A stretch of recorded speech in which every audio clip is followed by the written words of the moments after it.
Bonjour à tous et bienvenue dans cette nouvelle vidéo de Mythes et légendes qui portera aujourd'hui sur probablement l'un des peuples préférés des fans du Seigneur des Anneaux. Je vais bien sûr parler des nains.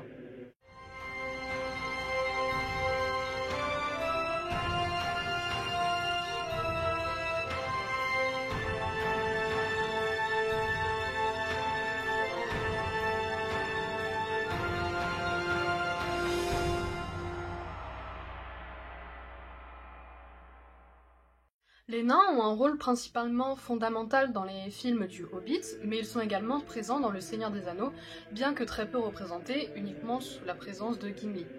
Au final, on passe beaucoup plus de temps à voir les hommes et les elfes dans le film du Seigneur des Anneaux, et dans ma chronologie sur la Terre du Milieu, je n'ai au final que très peu abordé les nains, et du coup dans cette vidéo, mon but sera vraiment de vous raconter leur histoire, comment ils ont été créés, comment ils ont vécu le premier, le deuxième âge, le troisième âge, et également un petit peu leurs coutumes, leurs cultes, etc. Donc voilà, c'est le but de cette vidéo, de vous parler un peu plus des nains en profondeur.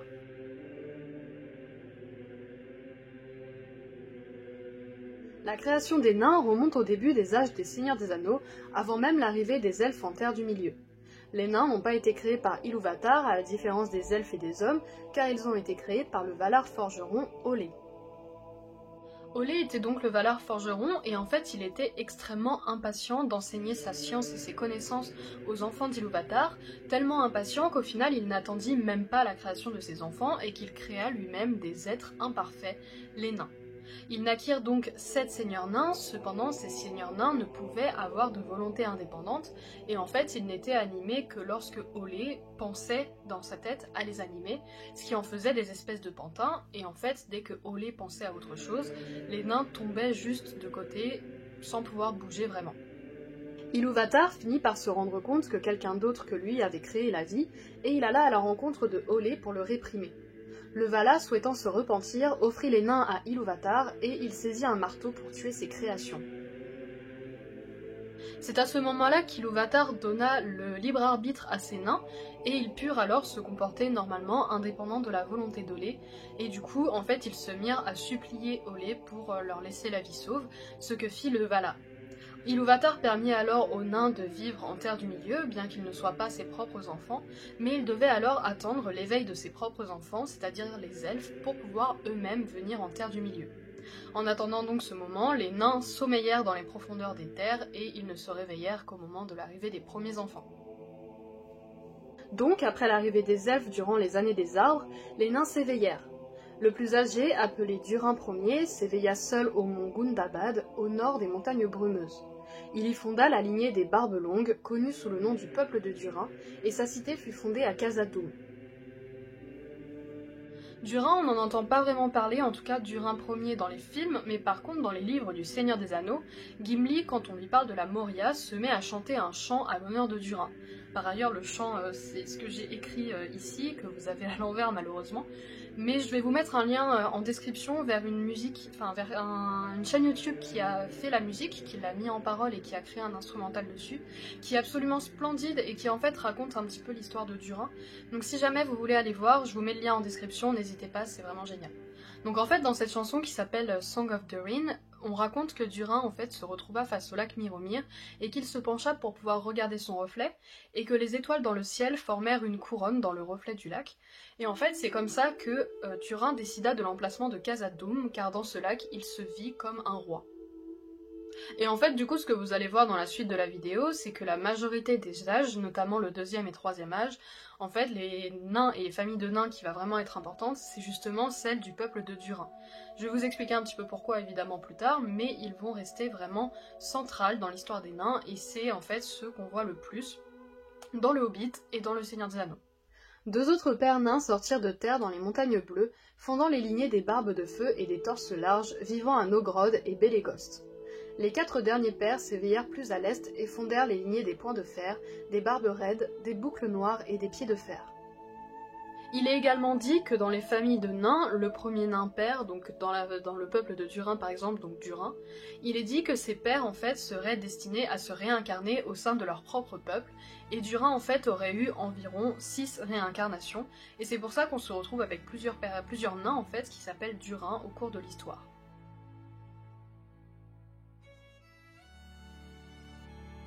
Durant le Premier Âge, les nains formèrent une alliance avec les elfes afin de profiter respectivement des échanges commerciaux. Les nains étaient réputés pour leur capacité de forgerons, mais également de constructeurs, car c'est des nains qui ont construit le hall de Thingol à Ménégroth et ont été récompensés par les perles de Néphélos. Les nains ont également vaillamment combattu durant la première bataille du Beleriand, ainsi que pendant la bataille de Myrnae Arnoediad, où les nains de Belegost furent les seuls à avoir résisté au dragon Glorung, ayant une résistance naturelle contre le feu.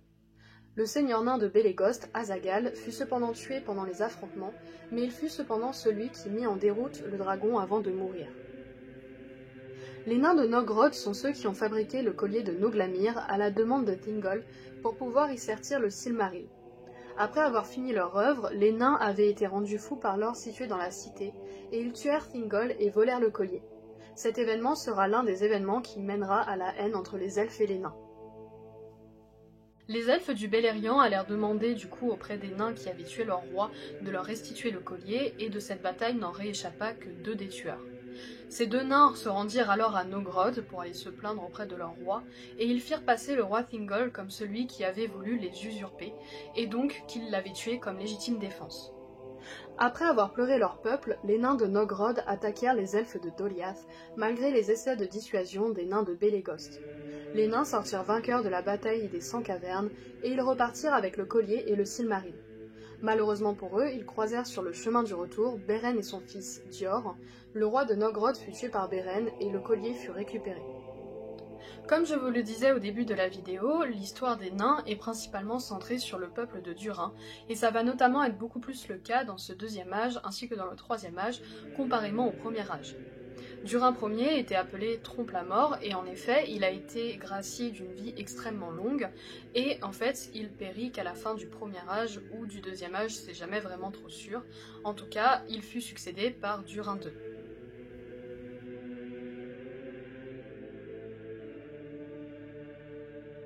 Durin II naquit donc pendant le 2e âge, mais on ne sait pas exactement à quelle période. Le seul repère que l'on peut utiliser, c'est la construction de la porte ouest de Khazad-dûm qui eut lieu en 750 du 2e âge, car on savait qu'à ce moment-là, Durin II était déjà en train de régner comme roi du peuple de Durin. Le règne de Durin II fut extrêmement prospère, et de nombreux elfes Noldor venus du Lindon allèrent s'installer en Eregion pour pouvoir commercer avec Khazad-dûm. En parallèle de ça, la cité naine accueillit de nombreux nains venus en fait des autres cités de Belegost ainsi que de Nogrod qui avaient chuté à la fin du 1er âge. En l'an 1600, un anneau de pouvoir fut offert à Durin III. Cet anneau était le plus puissant des 7 anneaux de pouvoir nains et il avait été offert par Celebrimbor et non Sauron. Cependant, ce qu'il faut savoir, c'est que cet anneau n'a pas eu l'effet escompté par le Seigneur des Ténèbres sur les nains, car ils ne furent pas corrompus, mais rendus uniquement plus avares. De ce fait, Sauron tenta de récupérer les anneaux, mais seuls 2 furent récupérés, 4 furent avalés par des dragons, et le dernier ne fut récupéré que durant le 3e âge. Finalement, durant la bataille de la dernière alliance face aux forces de Sauron, des 5 peuples nains qu'il restait, uniquement le peuple de Durin se joignit à la bataille aux côtés des hommes et des elfes pour combattre et battre le Seigneur des Ténèbres.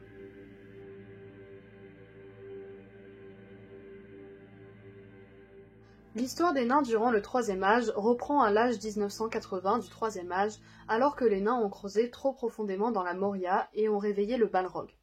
Durin V et Durin VI furent tués par le Balrog, et de nombreux autres nains périrent durant les batailles. Khazad-dûm fut abandonné à la créature et prit à ce moment-là le nom de Moria, qui signifiait la fosse noire.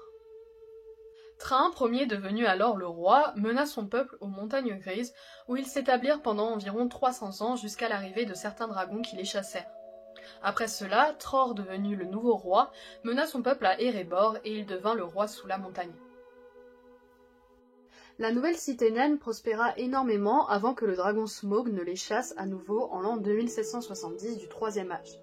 La plupart des survivants du massacre partirent pour les montagnes de fer, exilés à nouveau loin de chez eux. Le peuple de Durin alla alors s'établir à Dunland pendant que Tror, leur roi, s'en alla à la Moria pour tenter de la reconquérir. Là-bas, il se fit tuer par le gobelin Azog qui renvoya à son peuple la tête de leur roi. Train II, le fils de Tror, devenu alors roi, se lança à l'assaut de la Moria avec tout son peuple durant la bataille d'Azal Nulbizar. Azog fut tué par Dain, et malgré le fait que les gobelins se soient enfuis dans les mines de la Moria et que la bataille était gagnée par les nains, ils ne purent se résoudre à rentrer dans les mines, sachant qu'elle abritait le fléau de Durin. En parallèle de ça, la bataille était vraiment un désastre pour les nains qui perdirent bon nombre des leurs, et Train se résout donc à retourner aux Montagnes Bleues avec son peuple en possession du nouvel anneau de pouvoir que détenait son père. Un peu plus tard, le sorcier Gandalf prêta son aide au fils de Train, Thorin écu de Chêne, dans sa reconquête de la montagne d'Erebor. Une compagnie de 13 nains fut alors fondée, accompagnée de Bilbo le Hobbit et Gandalf, et la quête de la reconquête d'Erebor se conclua par la mort du dragon Smaug, tué par Bard, et par la bataille des 5 armées, durant laquelle Thorin ainsi que ses neveux Fili et Kili furent tués. Thorin, l'héritier de la lignée de Durin, mourut donc sans héritier, et il fut succédé par le trône par Dain, Pied d'Acier. Ainsi, Dain, devenu le roi sous la montagne, fit prospérer Erebor avec l'aide des hommes de Dale, et refusa également la proposition de Sauron, qui était de lui restituer des anneaux de pouvoir, ainsi que les mines de la Moria. En l'an 3018, il fit envoyer Glóin ainsi que son fils Gimli au conseil d'Elrond, où Gimli joindra la communauté de l'anneau. Ce dernier se liera d'une amitié profonde avec l'elfe Legolas.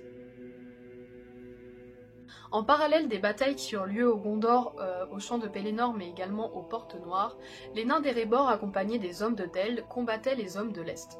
Au moment où l'annonce de la mort de Sauron fut annoncée, ces mêmes hommes se retirèrent de ces régions et retournèrent de là où ils venaient.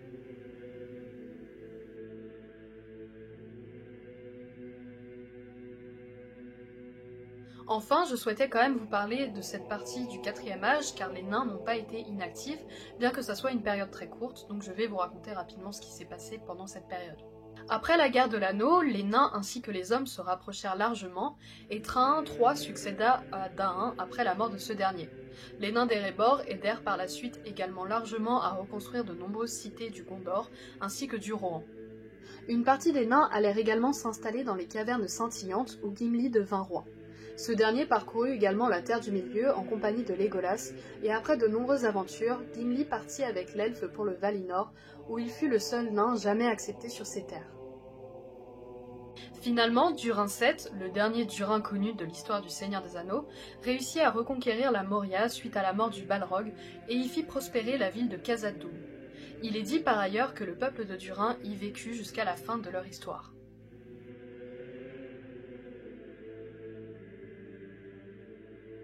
Maintenant, dans cette dernière partie, je souhaitais vous parler un petit peu des caractéristiques des nains, de leur culture, de leur architecture, un petit peu ce qui les définit pour clôturer vraiment bien cette vidéo.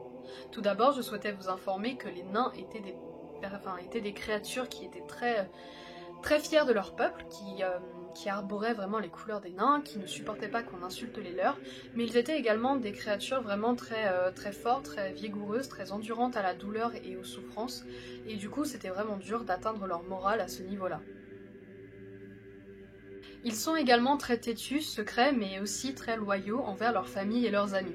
Ils sont très fiers de leur connaissance en minage, en forage, et dans la capacité de créer des pierres et des joyaux vraiment magnifiques, ce qui fait qu'ils ne tolèrent pas vraiment la moindre critique quant à ce qu'ils sont capables de faire. Au niveau des œuvres qu'ils ont forgées, ils sont réputés pour avoir fabriqué de nombreuses pièces importantes, comme le collier de Noglamir, dont nous avons parlé plus tôt, mais également l'épée Narsil, l'épée d'Elendil, ainsi que le Haume Dragon de Dor-lómin, ayant appartenu à Hador puis à Turin. Enfin, ils ont également fait de nombreuses découvertes comme le Mithril ainsi que l'Arkenstone. D'un point de vue architectural, les nains ont construit de nombreuses grandes œuvres comme la Montagne Solitaire, Bélégost, Nogrod, Khazad-dûm évidemment, les Grands Halles de Thranduil et Ménégroth. Suite à la bataille de l'Anneau, ils ont également reforgé les portes de Minas Tirith ainsi que le gouffre de Helm. Les cités naines dans les montagnes sont forgées directement à même la roche, et la beauté de ces cités était réputée dans le monde entier pour la beauté de leurs salles. Le style nain était très géométrique et froid, avec des proportions immenses, comme nous pouvons le voir dans les mines de la Moria, ainsi que dans Erebor.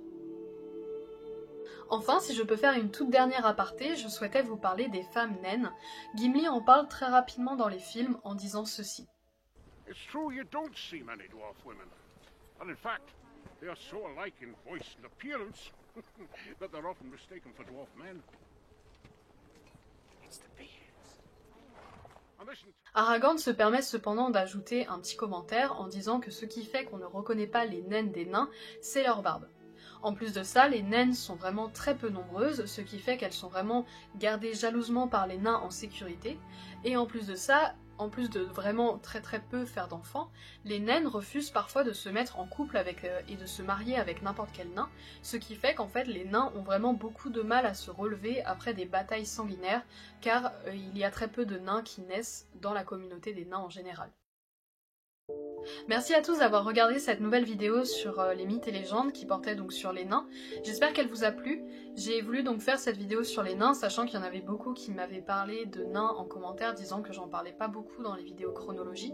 C'était un peu un parti pris parce que je voulais en parler plus dans une vidéo complète et me concentrer sur eux, mais c'est également plus ou moins volontaire aussi parce que les premiers, deuxième, troisième âges se concentrent beaucoup plus sur l'histoire des enfants d'Ilúvatar, donc les elfes et les hommes, et c'est pour ça qu'en fait j'en ai très peu parlé dans la chronologie, mais du coup j'espère que cette vidéo vous aura intéressé et aura complété les questions que vous aviez un petit peu en suspens. Si jamais vous avez aimé, n'hésitez pas à évidemment mettre un like, un commentaire, à partager la vidéo et à me faire des retours en tout cas, et en attendant, moi je vous dis à la prochaine pour une autre vidéo. Salut!